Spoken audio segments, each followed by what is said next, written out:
당신은 지금 남의 소식 하나 때문에 어제까지 괜찮았던 내 인생 전체가 실패처럼 느껴진 적이 있으십니까? 이상한 일입니다. 분명히 어젯밤까지는 아무 문제가 없었습니다. 따뜻한 이불 속에서 단잠을 잤고 아침에 눈을 뜨며 오늘도 살만하다고 생각했습니다. 밥상 앞에 앉아 김이 모락모락. 나는 된장국 한 숟갈 떠 넣으며 이 정도면 괜찮은 인생이라고 스스로를 다독였습니다.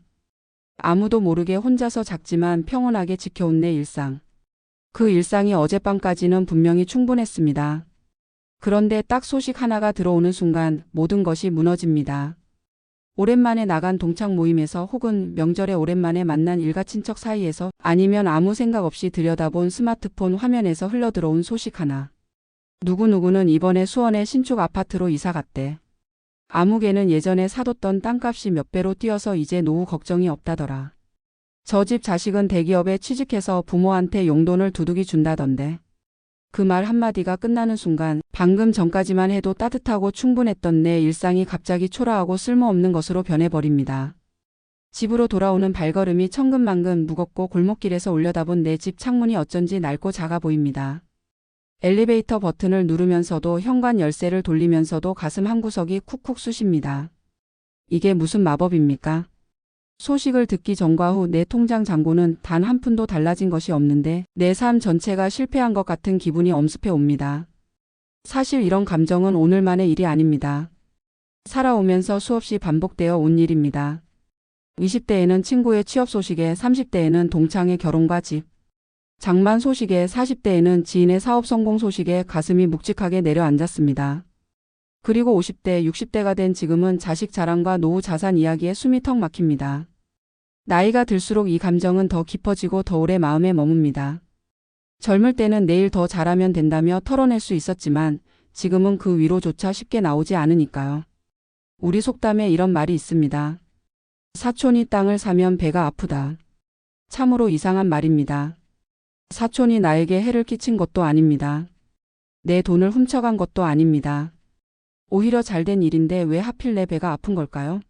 많은 분들이 이 속담을 들으며 인간의 신보가 참 고약하다고 혀를 찹니다. 그런데 저는 이 속담이 단순히 인간의 못된 신보를 비웃는 말이 아니라고 생각합니다. 이 짧은 문장 안에는 인간이 겪는 가장 보편적이고 치명적인 고통의 비밀이 고스란히 녹아 있습니다. 수천 년 전부터 인간이 집단을 이루고 살아온 이래 단 한 번도 사라진 적 없는 감정의 비밀 말입니다. 이것이 바로 상대적 박탈감입니다. 내가 실제로 잃은 것이 아무것도 없음에도 불구하고 남이 가진 것을 보는 순간 내가 가진 것의 가치가 모두 증발해버리는 감각. 심리학자들은 이것을 사회적 비교 이론이라고 부르기도 합니다. 인간은 절대적인 기준이 아니라 타인과의 비교를 통해 자신의 위치를 판단하려는 본능을 가지고 태어났다는 것입니다. 다시 말해 비교는 우리의 의지와 상관없이 뇌 속에 깊이 새겨진 프로그램과도 같습니다. 자본주의 사회에서 빈부격차는 어쩌면 피할 수 없는 현실이지만 나이가 들수록 그 격차가 주는 서글픔은 더욱 깊고 뼈에 사무칩니다. 젊었을 때는 아직 시간이 있다는 말로 스스로를 위로할 수 있었지만 50대, 60대가 되면 그 위로마저 허공에 흩어지는 느낌이 드니까요. 이제 와서 다시 시작하기엔 너무 늦은 것 같고 그렇다고 지금 이 자리에 그냥 주저앉자니 억울하고 서럽습니다. 그 감정의 무게가 참으로 무겁습니다. 하지만 지금 이 순간 한 가지만 여쭤보겠습니다. 당신의 삶이 정말로 실패한 것입니까? 당신의 오늘 하루가 진짜로 어제보다 못해진 것입니까? 아닙니다. 당신의 삶은 어제와 똑같이 무탈하고 평안합니다. 달라진 것은 오직 하나뿐입니다. 당신의 마음속에 비교라는 독뱀 한 마리가 조용히 들어앉아 당신의 영혼을 천천히 물어뜯기 시작한 것입니다. 오늘은 서양 철학사에서 인간의 본성에 대해 가장 냉철하고 가장 뼈아프게 말한 철학자 아르투어 쇼펜하우어의 지혜를 빌려 이 지독하고 오래된 비교의 지옥에서 탈출하는 법을 함께 이야기해 보겠습니다. 쇼펜하우어는 19세기 독일의 철학자로 인간의 욕망과 고통에 대해 그 어떤 사상가보다 냉정하고 솔직하게 파고들었습니다. 그의 말은 때로 불편하고 때로 찌르듯 아프지만 그렇기 때문에 오히려 진짜 위로가 됩니다. 달콤한 거짓말이 아니라 쓰지만 정확한 진실이 때로 우리를 더 단단하게 만들어주니까요. 끝까지 함께해 주십시오. 이 이야기가 끝날 때쯤 오늘 밤 당신의 마음이 조금은 가벼워질 것이라 믿습니다. 그런데 여기서 반드시 짚고 넘어가야 할 것이 있습니다. 질투심이 드는 것 자체가 과연 나쁜 것일까요? 쇼펜하우어는 인간의 본성에 대해 그 어떤 철학자보다 솔직했습니다. 많은 철학자들이 인간의 이성과 도덕성을 강조하며 사람은 본래 선하다는 방향으로 이야기했지만 쇼펜하우어는 달랐습니다. 그는 인간이 근본적으로 이기적이고 질투심이 많은 존재임을 부정하지 않았습니다. 오히려 이렇게 단언했습니다. 질투는 인간의 가장 자연스러운 감정이지만 동시에 가장 파괴적이고 불행한 감정이다. 맞습니다. 질투는 배가 고픈 것처럼 졸린 것처럼 인간으로 태어난 이상 피할 수 없는 본능과도 같습니다. 남이 잘 될 때 가슴 한편이 쓰린 것, 부럽다는 감정이 스치는 것, 그것은 당신이 못난 사람이기 때문이 아닙니다. 그저 인간이기 때문입니다. 지난 수십 년 동안 열심히 살아왔고 그 누구에게도 해를 끼치지 않았고 착하게 살아왔는데도 그 감정이 드는 것이 부끄럽다면 그 부끄러움을 내려놓으십시오. 그러니 질투심이 든다고 해서 스스로를 지나치게 자책하실 필요는 없습니다. 문제는 그 감정이 가슴속에서 잠시 스쳐 지나가는 손님으로 머무는 것이 아니라 아예 짐을 풀고 장기 세입자로 눌러앉을 때입니다. 그 순간부터 질투는 본능이 아닌 독이 됩니다. 처음에는 작은 불씨 하나였는데 우리가 그것을 다스리지 못하고 자꾸 들여다보고 곱씹다 보면 어느새 활활 타오르는 화염이 되어버립니다. 그리고 그 불길이 가장 먼저 태우는 것은 타인이 아니라 바로 자기 자신입니다. 질투가 무서운 진짜 이유가 있습니다. 그 화살은 결코 타인을 향하지 않습니다. 언제나 나 자신을 겨누고 있습니다. 누군가를 질투할 때 우리의 마음은 펄펄 끓는 기름 가마솥과 같습니다. 밤새 잠을 못 이루며 남의 잘됨을 곱씹고 그 사람이 언젠가는 미끄러지거나 실수하기를 은근히 바라게 됩니다. 한심하다고요? 하지만 이것이 솔직한 인간의 내면입니다. 쇼펜하우어도 이것을 알았고 그래서 더 단호하게 경고했습니다. 그는 인간이 쉽게 바뀌지 않는다는 것을 잘 알았습니다. 위선적인 미소를 지으며 진심으로 축하해라고 말하면서 속으로는 여전히 배가 아프다면 그 이중적인 행동이 오히려 나를 더 지치게 만들고 스스로를 더 혐오하게 만들 뿐입니다. 냉정하게 생각해 보십시오. 당신이 밤새 배 아파하고 질투에 불꽃을 태운다고 해서 수원의 신축 아파트로 이사간 그 친구 집의 평수가 줄어듭니까? 땅값이 올랐다는 지인의 재산이 반토막이 납니까? 좋은 직장에 다니는 그 집 자식이 갑자기 실직을 하게 됩니까? 아닙니다. 그들은 당신이 얼마나 분해하든 전혀 아랑곳 없이 오늘 밤도 편안하게 발 뻗고 잡니다. 당신의 분노와 질투는 그들에게 단 한 톨도 닿지 않습니다. 그들에게는 아무 일도 일어나지 않습니다. 오직 망가지는 것은 질투하는 당신 자신뿐입니다. 혈압이 오르고 소화가 안 되고 입맛이 떨어지고 삶의 의욕이 꺾입니다. 잠을 자도 개운하지 않고 밥을 먹어도 맛이 없으며 사랑하는 사람 앞에서도 괜히 신경이 날카로워집니다. 질투는 내 몸과 마음을 좀먹으면서 정작 질투의 대상은 조금도 건드리지 못하는 가장 비효율적이고 잔인한 감정입니다. 어느 현자는 질투를 이렇게 표현했습니다. 자기가 독약을 마셔놓고 저 미운 놈이 죽기를 기다리는 어리석은 짓. 이 말이 씁쓸하게 와닿지 않으십니까? 타인의 성취를 내 삶의 실패로 번역하는 이 오래된 습관. 남이 올라가면 내가 내려가는 것처럼 느끼는 이 착각. 마치 이 세상 행복의 총량이 정해져 있어서 저 사람이 행복의 한 조각을 가져가면 내 것이 줄어드는 것 같은 그 느낌. 하지만 그것은 사실이 아닙니다. 이 세상의 행복은 파이처럼 나눠지는 것이 아닙니다. 타인이 행복해진다고 해서 당신의 행복이 줄어드는 일은 없습니다. 그 착각이 스스로 영혼을 갉아먹는 맹독입니다. 그리고 쇼펜하우어는 이 독을 해독하는 유일한 방법은 단 하나뿐이라고 단언했습니다.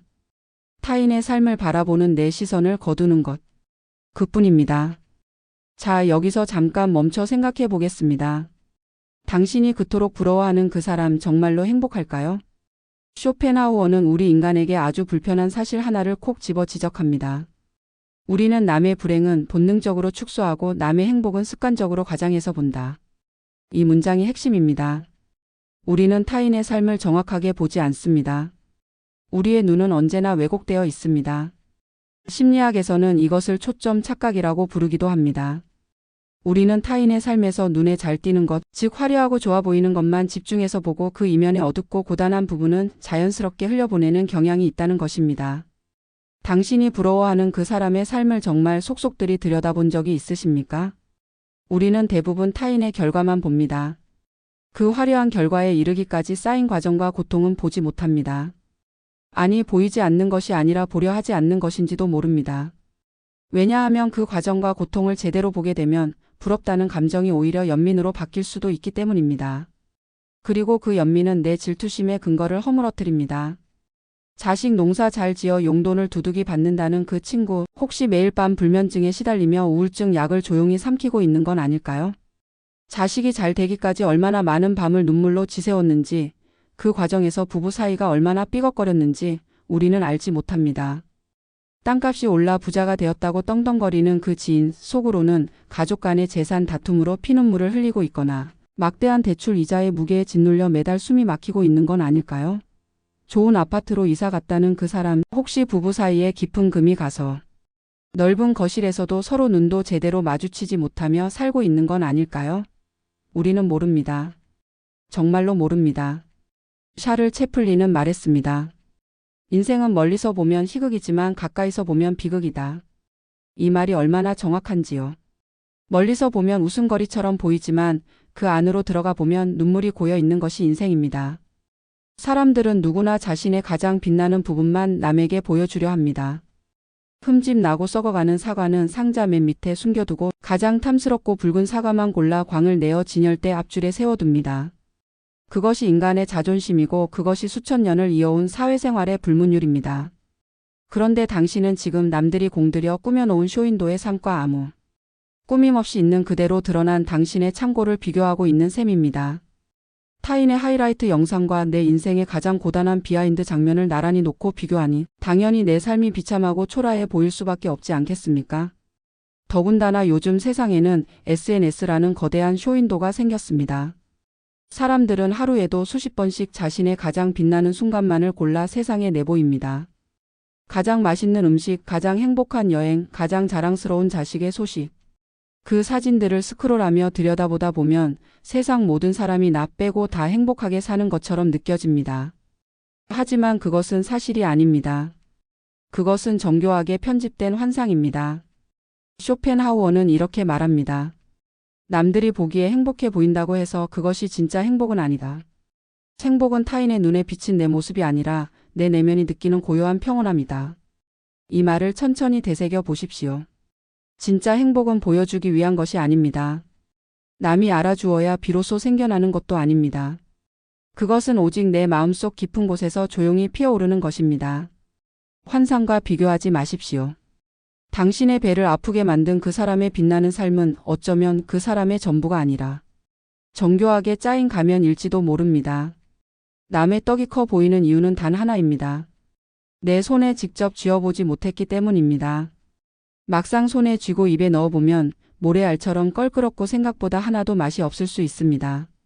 가장 위험한 비교는 실체도 없는 환상을 상대로 싸우는 것입니다. 이미 이기기 전에 진 게임입니다. 그렇다면 어떻게 해야 합니까? 이 지긋지긋한 비교의 지옥에서 빠져나오는 방법이 정말 있기는 한 것입니까?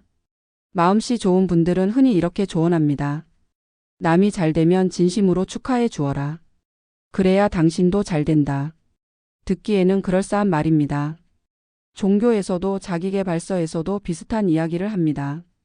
남의 성공을 진심으로 기뻐할 줄 알아야 당신에게도 복이 온다고요. 하지만 쇼펜하우어는 이런 식의 조언을 극도로 혐오했습니다. 그는 냉정한 사람이었으니까요. 그는 인간이 쉽게 바뀌지 않는다는 것을 잘 알았습니다. 위선적인 미소를 지으며 진심으로 축하해라고 말하면서 속으로는 여전히 배가 아프다면 그 이중적인 행동이 오히려 나를 더 지치게 만들고 스스로를 더 혐오하게 만들 뿐입니다. 쇼펜하우어의 해법은 훨씬 직설적이고 차갑습니다. 그는 이렇게 말합니다. 남의 행복을 무시하라. 그리고 오직 너 자신의 절대적인 가치에 집중하라. 처음 들으면 냉혹하게 들릴 수 있습니다. 남의 행복을 무시하라니 이기적인 것 아니냐고 생각하실 수도 있습니다. 하지만 쇼펜하우어가 말하는 무시는 차갑게 외면하라는 것이 아닙니다. 남의 삶이 내 삶의 기준이 되도록 허락하지 말라는 것입니다. 남이 잘 되든 못 되든 그것이 내 삶의 행복과 불행을 결정하는 잣대가 되지 않도록 그 소식에 내 감정이 끌려다니지 않도록 하라는 것입니다. 이것은 냉정함이 아니라 자유입니다. 비교는 본질적으로 상대 평가입니다. 내가 90점을 맞아도 남이 100점을 맞으면 나는 실패자가 되는 것이 상대평가의 잔인한 규칙입니다. 그 규칙 안에서 사는 한 우리는 절대로 행복해질 수 없습니다. 왜냐하면 이 세상에는 항상 나보다 더 잘 나가는 사람이 존재하기 때문입니다. 아무리 많이 가져도 아무리 높이 올라가도 그 위에는 항상 누군가가 더 있습니다. 상대평가의 게임에서 진정한 승자가 되는 것은 원리적으로 불가능합니다. 그 게임 자체가 처음부터 당신을 이기지 못하도록 설계되어 있습니다. 그러나 인생은 절대 평가가 되어야 합니다. 내 기준으로 내 삶의 척도로 평가되어야 합니다. 오늘 내 밥상에 김치찌개 한 뚝배기가 보글보글 끓고 있고 그것을 맛있게 넘길 수 있는 튼튼한 위장이 있다면 당신은 오늘 하루를 훌륭하게 살아낸 것입니다. 오늘 사랑하는 가족과 따뜻한 말 한마디를 나눴다면 그것은 어떤 아파트 평수와도 바꿀 수 없는 가치 있는 시간입니다. 남이 고급 레스토랑에서 비싼 스테이크를 썰든 말든 그것은 그 사람의 위장이 소화할 몫이지 내 인생의 성패와는 아무런 상관이 없습니다. 시선을 밖에서 안으로 돌리십시오. 남의 통장 잔고를 기웃거리지 마십시오. 내 통장에 있는 작은 돈으로 오늘 무엇을 즐겁게 할 수 있을지 궁리하십시오. 내 손에 쥔 것으로 어떻게 오늘을 따뜻하게 만들 수 있을지 생각하십시오. 비록 작고 소박하더라도 내가 주도적으로 선택하고 가꾸어가는 하루는 남의 화려한 삶을 구경하며 시기하는 하루보다 100배는 풍요롭습니다. 쇼펜하우어는 이런 말도 남겼습니다. 우리의 모든 불행은 혼자 있을 수 없어서 남의 눈치를 보며 살기 때문에 시작된다. 남과 비교하는 습관은 결국 내 삶의 주도권을 남에게 통째로 넘겨주는 행위입니다. 저 사람이 나보다 잘 나가면 내가 우울해져야 하고 저 사람이 나보다 못 살아야 내가 겨우 안심이 된다면 그것이 어찌 내 인생이겠습니까?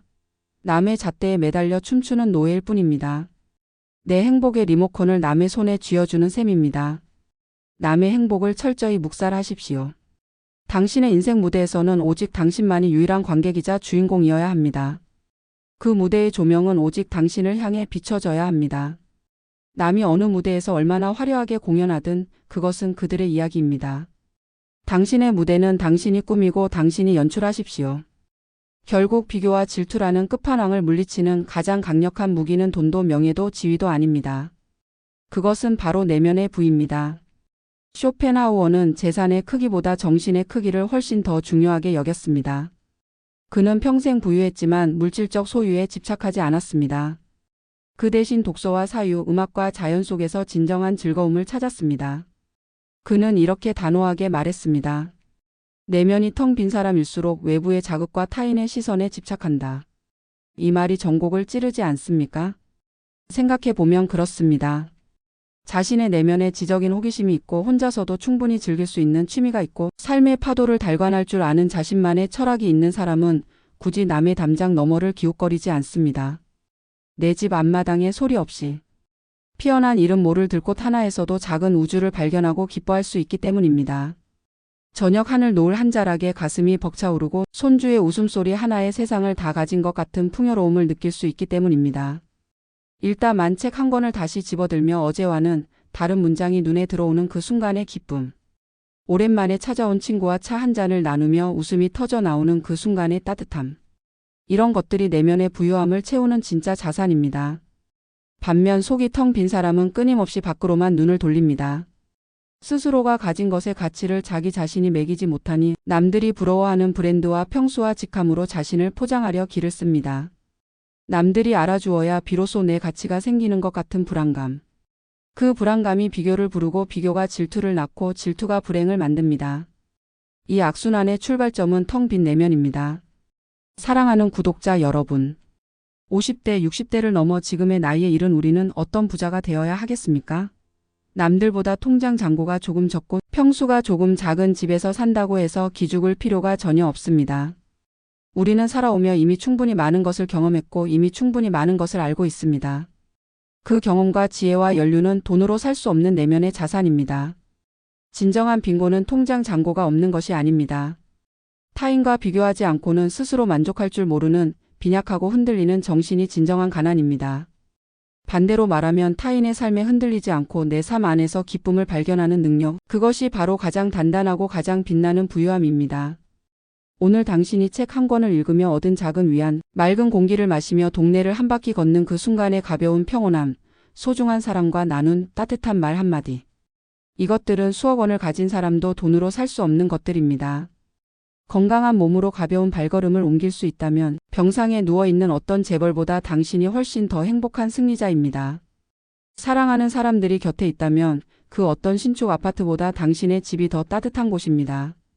가진 것에 집중하십시오. 없는 것을 세는 습관을 버리고 있는 것을 세는 연습을 하십시오. 오늘 아침 따뜻한 밥을 먹을 수 있었던 것, 사랑하는 사람의 목소리를 들을 수 있었던 것, 두 발로 걸어서 산책할 수 있었던 것. 이 모든 것이 당연하지 않습니다. 나는 비록 가진 돈은 적지만 내 마음의 평화만큼은 누구에게도 뒤지지 않는다는 당당하고 조용한 자부심. 이것이 질투를 물리치는 가장 든든한 방패이자 비교의 지옥에서 당신을 지키는 가장 강한 갑옷입니다. 오늘 하루 누군가의 소식 때문에 가슴 한구석이 조용히 욱신거리셨습니까? 나만 뒤처진 것 같고 나만 제자리인 것 같아서 남몰래 한숨을 삼키셨습니까? 오늘 밤 주무시기 전에 이 한 가지만 꼭 기억해 주십시오. 당신이 부러워하며 바라보았던 그들의 화려한 삶은 한 편이 잘 편집된 영화 예고편일 뿐입니다. 2분짜리 예고편을 보며 그 영화 전체를 다 아는 것처럼 착각하지 마십시오. 예고편만 보고 그들의 인생이 완벽하다고 착각하여 당신의 소중하고 아름다운 하루를 망치지 마십시오. 당신의 삶은 예고편이 아닙니다. 울고 웃으며 쓰러지고 또 일어서며 아무도 알아주지 않는 날들에도 묵묵히 걸어온 진짜 다큐멘터리입니다. 편집되지 않은 진짜 이야기. 그 삶은 그 자체로 충분히 위대하고 충분히 아름답고 충분히 가치 있습니다. 오늘 밤은 스마트폰을 내려놓으십시오. 남들이 자랑스레 올려둔 사진들을 들여다보는 대신 거울 속에 비친 당신의 얼굴을 가만히 바라보십시오. 수많은 풍파를 견뎌내고 이마에 훈장처럼 주름이 진 참으로 수고 많았던 당신의 얼굴입니다. 그 주름 하나하나에 당신이 살아온 날들의 이야기가 새겨져 있습니다. 누군가를 키워냈고 누군가를 지켜냈고 아무도 몰라도 끝까지 자리를 지킨 날들의 기록입니다. 그 얼굴을 가만히 바라보며 속으로 말씀해 주십시오. 비교할 필요 없다. 나는 내 삶의 속도대로 내 그릇의 크기만큼 충분히 잘 살아가고 있다. 이 한 문장을 오늘 밤 잠들기 전에 꼭 한번 소리 내어 말씀해 보십시오. 처음에는 어색하고 믿어지지 않을 수도 있습니다. 하지만 괜찮습니다.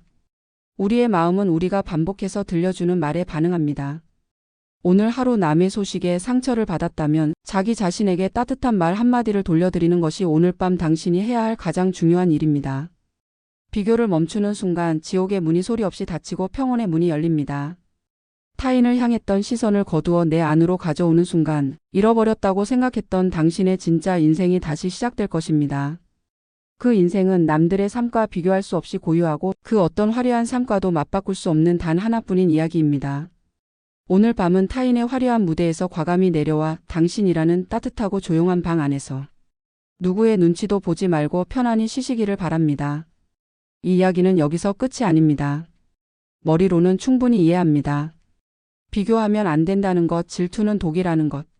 그런데 마음처럼 되지 않는 날이 있습니다. 오늘 이 이야기를 들으며 고개를 끄덕이다가도 내일 또 누군가의 자랑 섞인 이야기 앞에 서면 다시 가슴이 쿵 내려앉을 수 있습니다. 남이 잘 되는 소식을 듣는 순간 이성은 사라지고 다시 배가 아파오는 나 자신을 발견하게 됩니다. 그런 날 스스로에게 실망하고 또다시 자책하게 됩니다. 나는 왜 이것도 못 고칠까라며 스스로를 더욱 몰아세우게 됩니다. 그럴 때 제발 자책하지 마십시오. 그것은 당신이 못나서가 아닙니다. 그것은 당신이 그저 인간이기 때문입니다. 인생의 마지막 수업은 바로 그런 밤 당신 곁에 있고 싶은 채널입니다.